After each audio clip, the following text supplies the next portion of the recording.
प्राप्ति क्या है। तो एक बड़ा उद्देश्य राष्ट्रवादी विचार में आता है कि भारत की सदियों से पहचान विश्व गुरु करके रही है। अब ये विश्व गुरु करके पहचान बनाने का जो भाव आया है, इस भाव का क्या अर्थ है? कोई विश्व का सबसे धनी देश बनने की इच्छा रखने वाली बात है क्या, कि मैं विश्व का, भारत को सबसे धनी देश देखना चाहता हूं, या ऐसे किसी ने कामना की? नहीं। तो फिर गुरु का बनने की इच्छा होना या गुरु को रूप में होना, तो ये बिना कहे भी जैसे भावना होना, ये उसी गौरवशाली अतीत से जोड़ना चाहती है। हमारी गुरु परंपरा समूची मानवता को धन्य करने वाली परंपरा है, मुझे इस बात का भरोसा है। इसलिए उस मानवता को सच्चे अर्थों में जानने की संस्कृति दुनिया में कहीं सबसे प्राचीन संस्कृति है, तो हमारी भारतीय संस्कृति जो गुरु परंपरा को लेकर चलती है, उसको पुनर्स्थापित करने का अभियान चलता है। और इसीलिए अब ये बड़ी कठिनाई बात है कि देश की आज़ादी के बाद ये दुविधा हो गई। सर्वपल्ली राधाकृष्णन जी के नाम पर या उनके जन्मदिन के अवसर पर शिक्षक दिवस हुआ, तो शिक्षक दिवस होना अच्छी बात है, लेकिन गुरु पूर्णिमा कहाँ चली गई? तो गुरु पूर्णिमा का अपना महत्व है, शिक्षक दिवस का अपना महत्व है।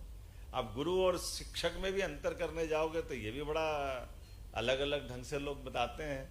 कई सारे विषय माननीय विद्वान त्रिपाठी जी ने बहुत अच्छे विस्तार से कहा। मैंने भी पूछा था कि दोनों में से अंतर बताओ, तो कहने का जो पाठ्यक्रम पढ़ाए वो शिक्षक, सिलेबस से पढ़ाए वो शिक्षक, और सिलेबस के अंदर बाहर अर्थात न और छोर मिले वो गुरु। सिलेबस के पहले भी दिखाई दे और सिलेबस के बाद भी दिखाई दे, ये अपने अपनी, जैसे ये उसी प्रकार से न कि फल और बीज में से पहले कौन आया? बीज नहीं होता तो फल कहां से आता, और फल नहीं होता तो बीज कहां से आता? हमारी जिज्ञासा हो सकती है ना समाधान की दृष्टि से। अब इसको हम कुछ उदाहरणों से समझ लें वर्तमान के दौर में, कि हमारे यहाँ, मैं इस बात के लिए शुरू से इस पक्ष में रहता हूं कि मकर संक्रांति, तो मकर संक्रांति हमारी खास करके बहनों के लिए, महिलाओं के लिए, सुहागन स्त्री के लिए, ये हमारे एक एक त्योहार हमारी उस जड़ों से जोड़ते जिसकी आवश्यकता है। तो मकर संक्रांति केवल हम पुरुष पतंग उड़ाएंगे ऐसा नहीं, तो हमारे यहाँ बहन बेटी कोई भी गरीब से गरीब भी होगी, वो 5 प्रकार के सामान तो कोई को देने में विश्वास करती है ना।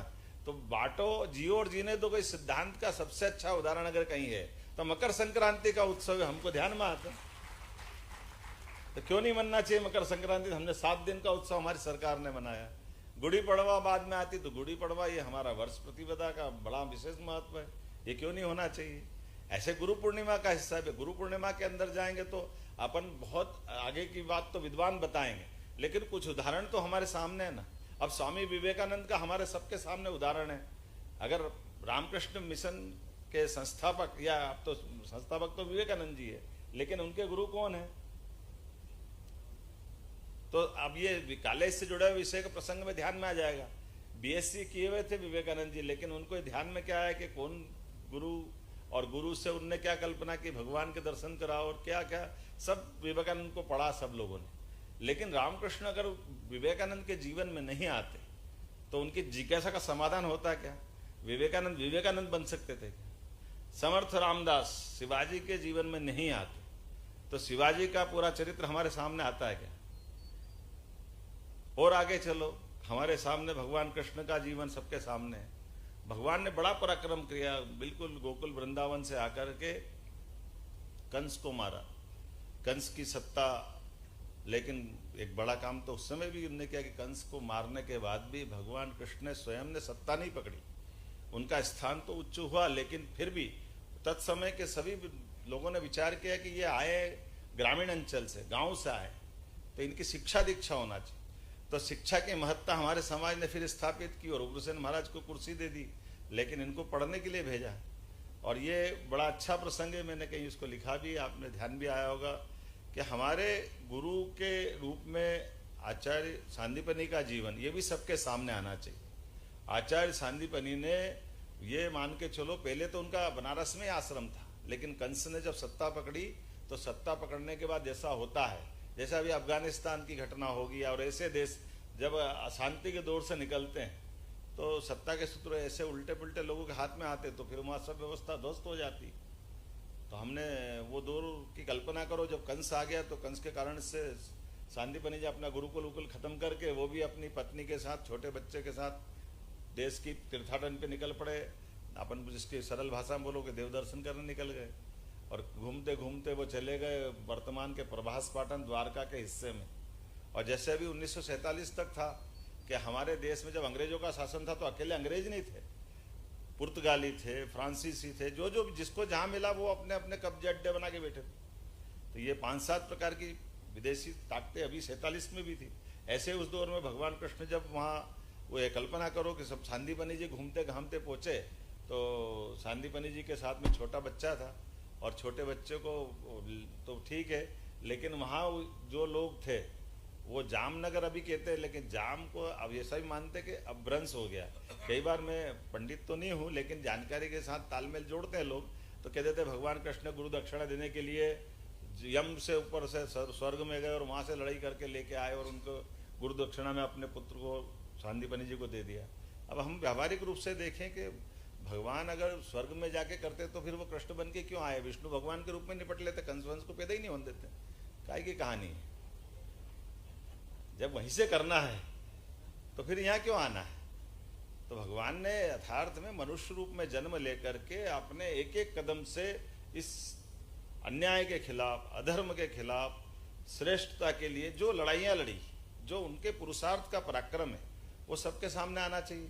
और इसीलिए भगवान कृष्ण ने जब शिक्षा ग्रहण करने सांदीपनि के आश्रम में आए, तब तक मैं जो बता रहा था कि सांदीपनि जी वो जो प्रभास पाटन का क्षेत्र में यम नाम की जाति के लोग थे, वो इस देश के नहीं थे और एक तरह से आतंकवादी मान लो।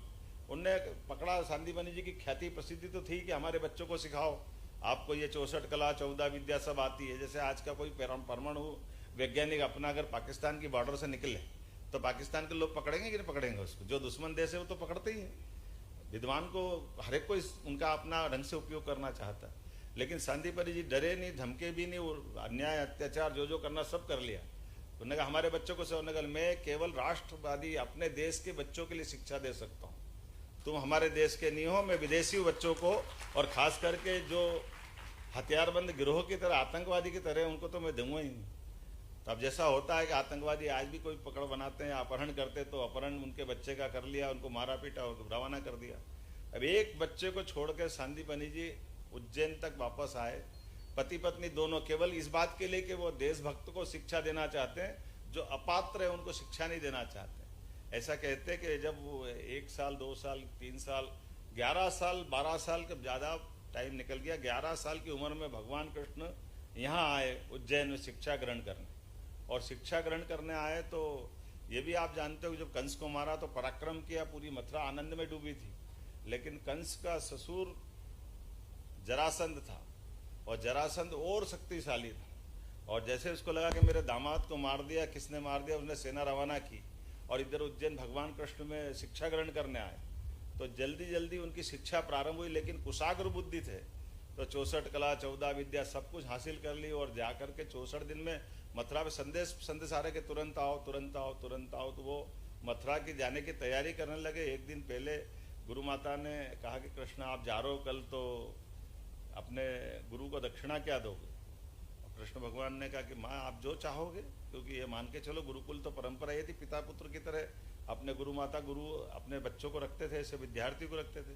तो उन्होंने कहा कि आप बताओ क्या चाहिए? तो बोले अगर वो रोते, उन्होंने कहा कि हम एक कष्ट से गुजर रहे हैं, ये हमने किसी से नहीं बोला, लेकिन हमको लगा कि तुम सर्वथा योग्य हो, अगर दे सकते हो गुरुदक्षिणा में तो तुम्हारा जैसा तुम्हारा भाई है, मेरा पुत्र है जो वर्तमान में प्रभास पाटन में है, वो लौटा लाओ। कृष्ण भगवान ने कहा ठीक है, मैं मथुरा बाद में जाऊँगा, भले ही जो होना हो जाए।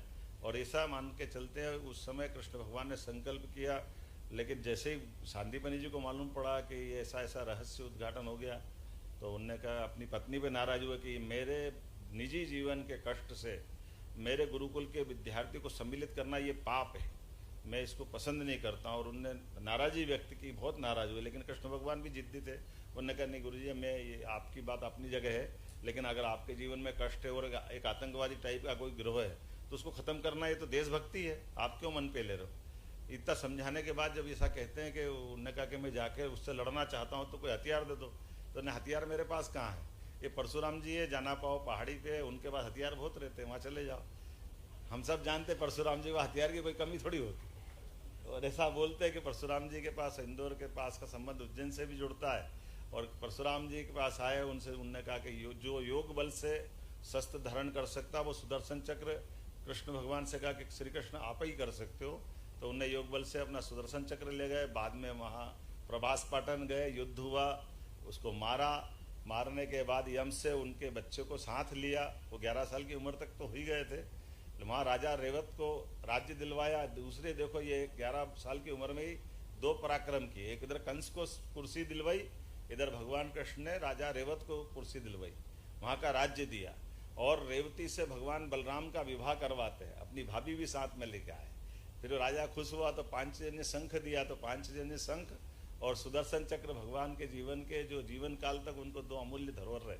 उज्जैन आते हैं और बाद में वो अपनी गुरु दक्षिणा देते हैं। हमारे लिए काम की बात क्या है कि एक गुरु अपने खुद के निजी जीवन के सर्वाधिक कष्टपूर्ण क्षण को भी भूल करके शिक्षा का दान कर रहा है, ये कितनी बड़ी बात है। ये गुरु पूर्णिमा को सार्थक है।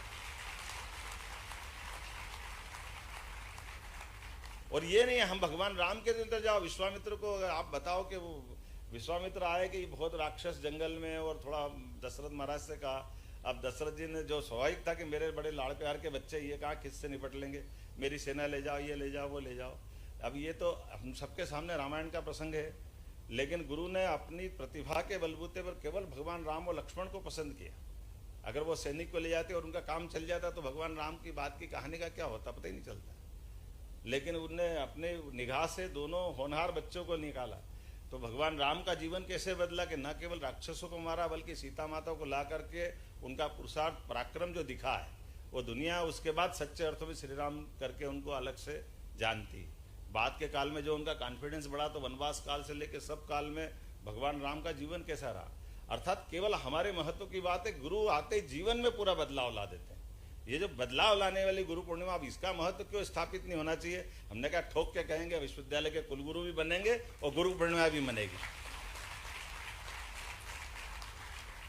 हम इसमें कुछ लोग हो सकते हैं कोई आलोचना करे, जिसको जो कहना कहे, मैं उनके लिए नहीं कहना चाहता हूँ, लेकिन हमने गलत क्या किया। हम तो यही कह रहे हैं ना कि हाँ हमारे अपने अंदर कई बार ये उलझन रहती है, तो उस उलझन का एक तरह से इससे समाधान ढूंढा, और समाधान में गुरु पूर्णिमा से अच्छा कोई पर्व हो ही नहीं सकता। मैं उम्मीद कर रहा हूँ कि आज गुरु पूर्णिमा के अवसर पर पूरे प्रदेश के विद्यार्थी इस बात को लिए मध्य प्रदेश सरकार के साथ अपना इस आनंद में सहभागी होंगे, क्योंकि अपने जीवन के ऐसे कई प्रसंग, आज कितना अच्छा लग रहा था, हमारी वाइस चांसलर हमारे कुलगुरु ने अपने गुरु को ग्वालियर से बुला के आनंद के साथ अपना सम्मान किया। मैं अपने कई स्कूल कॉलेज के कई सारे ऐसे प्राध्यापकों से जो गुरु के समान है, उनके जीवन के कई प्रसंग मेरे साथ जुड़े हुए भी, जिनके आधार पर कई मामलों में कभी मौका आएगा तो आगे सुनाएंगे। लेकिन आज तो गुरु पूर्णिमा के पावन पर्व पर और खासकर सरकार के स्तर पर जो निर्णय हुआ, हर वर्ष ऐसा गुरु पूर्णिमा उत्सव भी सरकार मनाएगी, और कुलगुरु के रूप में जो सरकार ने निर्णय किया उस सबकी भी आपको बधाई। बहुत बहुत धन्यवाद। भारत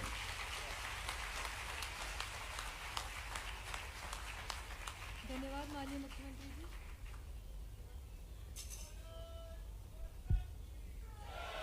अब मैं रजिस्ट्रार सर से अनुरोध करती हूँ कि वे औपचारिक धन्यवाद ज्ञापन करें। देवी अहिल्या विश्वविद्यालय इंदौर में आयोजित गुरु पूर्णिमा उत्सव के इस गरिमामय कार्यक्रम में हमारे मार्गदर्शन के लिए अपना अमूल्य समय देकर उपस्थित हुए प्रदेश के यशस्वी मुख्यमंत्री माननीय डॉक्टर मोहन यादव जी का मैं हृदय की गहराई से आभार व्यक्त करता हूं। आज के मैं जोरदार ताली बजाकर माननीय जी का स्वागत करूं। मध्य प्रदेश शासन के माननीय मंत्री श्री तुलसीराम सिलावट जी, इंदौर शहर के महापौर आदरणीय पुष्पमित्र भार्गव जी, इंदौर के लोकप्रिय सांसद श्री शंकर लालवानी जी, इंदौर शहर का नेतृत्व कर रहे विधायकगण श्री महेंद्र हाडिया जी, राकेश गोलू शुक्ला जी, सुश्री उषा ठाकुर जी, श्री मधु वर्मा जी, श्रीमती मालिनी गौड़ जी, नगर अध्यक्ष गौरव नंदेवी जी, जिला अध्यक्ष श्री टिंटू कौर, सभी का आपका आभार व्यक्त करता हूँ।